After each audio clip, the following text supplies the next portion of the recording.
So I'm back to talk about the Diu and Daman trip that I recently had in the last week of January. I had a total of 4 days of leave, and I was looking to find some place nearby Maharashtra, nearby Pune, that I could go to and spend those 4 days. Some people suggested Daman and Diu, and I have been hearing about them for a long time. And since they were also under Portuguese rule, just like Goa till 1961, so I thought I might be able to find some good Portuguese heritage, Portuguese architecture in those places. So I planned, and it was a very good and fulfilling trip. One of the things about Daman and Diu trip is the traveling, and people always say Daman and Diu, and you tend to think that oh, they are very close by Daman and Diu, but in reality, it is Daman and Diu are actually very far away from each other. In fact, I found out if you search on Google right now, from Daman to Diu, the distance Google will show about 12 and a half hours. It's about 650 kilometers away, so it's not an easy trip to plan, first of all, and second is the availability of conveyance. First I thought that I'd take a train, but the main problem with the train ride was the matching timings. There were two trains from Pune to Vapi. Vapi is very close to Daman, but the timings were not matching, so I ended up taking a bus. The bus takes around 6 hours, they claim, from Pune to Vapi, but it was a night trip, so it took around 9.5 hours, which I didn't mind. And in terms of tourist spots, in terms of scenic beauty, Diu has a much more to offer than Daman. So what I thought was to travel to Daman first, then spend a day over there, see whatever Daman has to offer, and then in the night travel to Diu. So that was my plan. So I reached Daman in early morning at 7 a.m. So I still had the whole day in front of me. I checked into the guest house, then I went out, and I actually started with the day at around 10 in the morning. I had already had my breakfast. In terms of tourist spots, Daman has 4 or 5 things. You can go to the Daman Fort, which is also called the Saint Jerome Fort, and there is the Cathedral of Bom Jesus, which is within the fort compounds, so you don't have to go anywhere else. And there is also the old lighthouse, and again within the fort compounds. One of the things about Daman Fort is it's a huge fort. It is mostly kept intact because the Portuguese were there till 1961. So it's in very good shape. You can see the old cannons and watchtowers and everything. But it is 3.5 kilometers in radius. So you will need a lot of time to actually explore it. And as I found out when I came back, that the fort area is so big, and there are so many ways going into different directions. It is easy to miss some of the things. For example, I saw the lighthouse, but I missed the old Portuguese cemetery. And one of my friends told me that when he went, he actually saw the Portuguese cemetery, but he missed the lighthouse. So you have to make sure you take your time. I think I took around 1.5 hours, but you have to be sure you are covering everything. The Cathedral of Bom Jesus is beautiful. It cannot be compared with the Saint Francis Xavier Church in that is in Goa, but however, it is a beautiful church, and it's a 17th century church, so it is quite old. Photography was not allowed over there. However, they allowed me to capture some pictures with my mobile phone, so that was okay. Once again, you will find that our Lady of Immaculate Conception is over there. Then there are you will find old Portuguese architecture and design, and most importantly, you will see many old paintings hanged over there. They may not be originals, but they are very nice to see, look at. The lighthouse, if you have visited older forts that are nearby close to sea, you must have seen those old lighthouses that have now been closed, and new lighthouses have been erected nearby. So it's the same thing with the Daman Fort. And one of the things that is not mentioned on the internet is that there is a small garden called Pargola Garden within the Daman Fort area, and that garden has a monument erected to commemorate the Portuguese soldiers of Dadra and Nagar Haveli, who actually mutinied against the then Portuguese regime in 1954 and lost their lives. It is not there in the internet, but you will find it very close to the main Daman Fort gate leading to the jetty. So you must check it out. It will not take much time. You should check it out. One of the tourist spots in Daman is the Mirasol Garden Lake. However, when I went over there, the Mirasol Garden Lake was closed because of some bird flu scare over there, and they keep some birds like doves and pigeons, so it was closed to the public. Unfortunately, Daman has two beaches that people usually visit, the Jampur beach and the Devka beach. I was told, and as I saw in pictures, that Devka beach mostly has black sand and it is full of rocks, so it is not the ideal place for tourists. So I instead went to Jampur beach, and I was traveling alone. When you are traveling alone, beaches don't make much sense, because alone you cannot do so much at a beach. You cannot even go into the water because you have your per wallet and your camera and your mobile phone with you, so there is nobody to load them onto and go into the water carefree. Jampur beach is quite busy beach. A lot of people you will find over there, and there are lots of shacks on the or right when you right where you enter the beach. They are lined up, and you can just visit one of them. You can have a drink. Have some you can have some seafood, some chicken, whatever you want. And and when I went there, it was still pretty busy. February is January end, and February is usually considered the off season for Daman and Diu, but it was still packed with people. And it is a nice beach to take up, obviously, to get into the water. Not I will not suggest Dipka beach, but Jampur beach is one of the must visits of Daman. Then obviously I came back to my guest house to later in the day, and I packed my bags and I set off for Diu. The Diu journey was a bit painful because the bus was late by a long time. It was late by 3 hours. So I finally reached Diu at around 11:15 in the morning. So and I checked into the hotel very quickly, got my things in order, and left for sightseeing at around 12. So that is the second day of my travels. And Diu has a lot more to offer in comparison with Daman when it comes to tourist spots and sightseeing. Many beaches and many old buildings, architectures, and so on. The first of all is of course Diu Fort, again kept in immaculate condition because it was occupied till mid to late 20th century, and you will see better cannons at Diu Fort, and they are kept in a circle. It's a beautiful thing to look at. Two old lighthouses. One of them is, I think, Cavalier Lighthouse. The name of the other I cannot remember. And it's again a very big fort with a huge radius. So you will need to spend 1.5 hours times to explore it all. There are a couple of bastions. Saint Lucius Bastion I can remember. Then there are a couple of monuments, and there are a couple of commemorative structures. So Diu Fort will take a lot of time. Once you leave Diu Fort, very close by is the Diu Museum. Diu Museum is actually used to be a church, Saint Thomas's Church, that was converted into a museum in 1992, and it has a large number of wooden artifacts, wooden statues that have been kept over there. And these are all it is written over there that these wooden artifacts are all for over 400 years old, so that makes a very rare thing that you may not see in your everyday travels. However, the museum was in dismal condition when I went there. There were pigeons inside nesting over there, flying everywhere, and the whole museum was covered in their waste.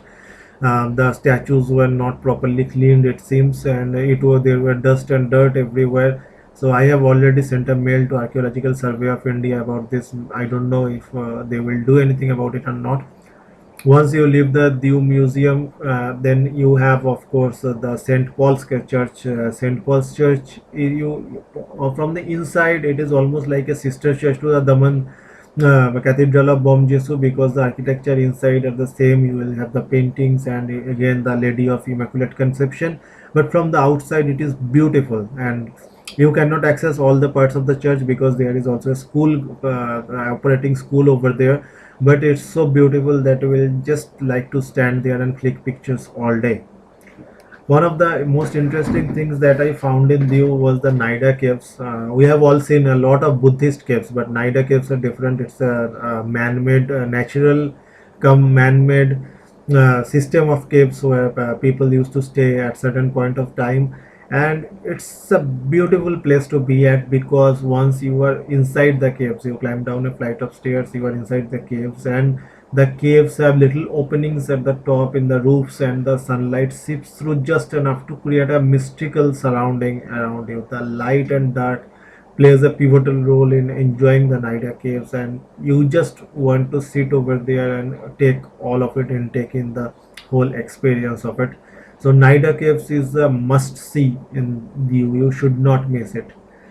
And from Naida Cave, so where do you go? You go to the INS Kukri Memorial. INS Kukri is was one of the Indian frigates that were sunk by a Pakistani submarine during the 1971 Indo-Pak War. I had read about this frigate somewhere, that it was actually a frigate that used to search for submarines. Unfortunately, that day the submarine found it first and torpedoed it to the bottom of the sea, and there is a lot of the confrontation going on between different parties. Some want the frigate to be excavated out of the sea and the sailors' bodies with it. The others are saying no, we should let the dead rest in peace. It is about 40 miles off the coast of Diu, and the memorial, of course, has a small erection, and it has a name of all the people. All 140 hands were lost in that particular event, so it has the names of all the sailors, all the officers who were on that frigate, and it also has a small replica of that actual INS Kukri frigate, F-14 frigate. And nearby to INS Kukri, about half a kilometer away, is the Gangeshwar temple. Gangeshwar temple is dedicated to Shiv Mahadev. It has around five shivlings, smaller shivlings, and it has it has Nag Devta created over there, and it also had Lakshmi, Saraswati, Ganesh, and Kartik, and those smaller idols of them. One of the things I liked about Gangeshwar Mahadev was that there was no rush. Usually, when you go to such a religious place, or anywhere in India, there is always such a rush that you have to buy tickets, you have to stand in a long line. But here, it was so empty and so blissful that you could just sit over there and enjoy, and it provides a lovely view of the sea from the temple as well, temple itself. So you can just sit there, take your time, click some pictures. If you are a religious person, which I am not, if you are a religious person, you can probably worship Mahadev, or any of the other gods or goddesses that are presented over there.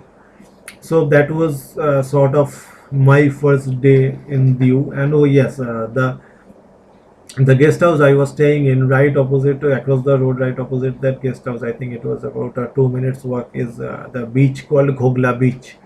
The Gogla Beach, I believe, is the best place to enjoy with your family and chill at in Diu, and maybe it will come in within the top three best beaches in India. The water is crystal clear, the sea is calm, the sand is beautiful white, and there is no shacks, and there you cannot find any litter on the ground. It is absolutely pristine, crystal clear, no vendors bothering you. You can just go there, sit and take a bath, and you can get into have fun with the water. You can enjoy, you can do whatever you want, and it is very secluded. So if you are in Diu and you are looking to chill with your family, or with your friends, or maybe your special one, just go for Gogla Beach, no questions asked at all. And you also have water sports over there. They don't haggle you, they are just there. So if you want to have water sport, you want to play water sports, so maybe you want to go for a parasailing, maybe you want to go for a speedboat ride, so you can have there, you can chill and have all of that there. So that's a beautiful thing. Gogla Beach is a must. And you have the Nagwa Beach, that is about 7 kilometers from Diu bus stand, Diu center. Nagwa Beach, how do I put it? If you have been to Goa, it is the Kalangut beach of Diu, and it is the busiest beach of Diu. There are some shacks where you can have food at. Lots of people, they are playing, enjoying themselves. Lots of tourists, lots of water sports arrangements. One of the things I loved about Nagwa Beach is that they have a separate designated area for these water sports, because in most of the beaches that I have visited, there is never a designated area. So sometimes the jeeps will come into where the people are enjoying themselves. So I never really liked it, but this Nagwa Beach satisfied. Me on those terms, and of course you will have a lot of smaller shops selling memorabilia and clothes and other items, and you will find different things to eat, and you can just enjoy yourself like you would enjoy at Kalangut beach in Goa. On the way to Nagua beach or on the way to coming back, you can visit the Seashell Museum. The Seashell Museum is created by one person, I think his name, I don't remember his name. He was a captain in the Navy. He has traveled the whole world. He is one is a conchologist, so he collects seashells, conches, and other marine creatures. And he has an excellent collection of such things, and they are properly catalogued, properly named, properly maintained. You will need a lot of time to see it. I did not have enough time, so next time I'm in Diu, I'll probably spend a lot more time over there. However, if you are not interested in seashells and conches and those stuff, it will be a big waste of time. There is an entry fee that is 20 rupees per person, so it's not much. You can, if you have the slightest bit of interest in such things, you should go there and check it out. And also on the same route, there is a park called Dinosaur Park. I thought that they might have some information about Dinosaur Park, but it's actually just a small park for kids. Maybe there are a couple of T-Rex. There was one T-Rex and one Brontosaurus figure over there, I think, for the kids. So some people will come over there with and enjoy with their kids, but otherwise that's not worth going over there. One of the things that I could not visit or enjoy in Diu is Panikota. Panikota is a small fort that is in the middle of water. So there used to be ferries that took you to that fort and gave you around and took you back. But for whatever reason, it is closed now. You cannot get a ferry to get there. So that is probably the only thing that I missed in Diu. And so it was a good experience, Daman and Diu. And you can hire a bike, you can rent a bike in Diu just like you can in Goa. It is 350 rupees per day, the same as Goa. Daman, you cannot rent a bike, so autos are your best bet. And most I think I have not covered this, so I would now. When you are traveling in Daman, the heart of Daman is the Daman bus stand. You will get the buses, you will get the taxis and autos, everything from the Daman bus stand. So wherever you are in Daman, whichever hotel or guest house, you have to come to the bus stand, and from there you will get autos to every direction to all of the tourist spots. And it should not be more than 50, 60, or 70 rupees for each of the locations, so it is not that costly. I think it took me around 200 250 rupees to complete my whole Daman trip to every direction. And in Diu, of course, you can rent a bike, which is obviously always suggested. As a biker, I would suggest that, so it makes it very easy. There are two petrol pumps in Diu city, so once you get it filled, it should be fine. And one of the most important things is in Daman and Diu, you can drink your hearts out. I've been told that drinks are cheap. I don't really drink when I'm alone, so I don't know. But Daman and Diu are in close proximity to Gujarat, so when you are coming back from Diu and Daman, you will be traveling through Gujarat, and Gujarat is a dry state. No alcohols allowed. So whatever alcohol you have, you must drink it before you leave Daman or Diu, because otherwise, if you are caught at the checkpost, they will fine you, and they can harass you in a lot of ways. So it is not suggested. Get your drinking completed in Daman and Diu itself. And I hope you enjoyed the trip. Daman and Diu both are beautiful places, and it is worth going at least a couple of times. So I'm still planning my next trip over there, and I have already written a blog about this. I'll add the blog to the end of the in the descriptions of this video. So until next time, bye.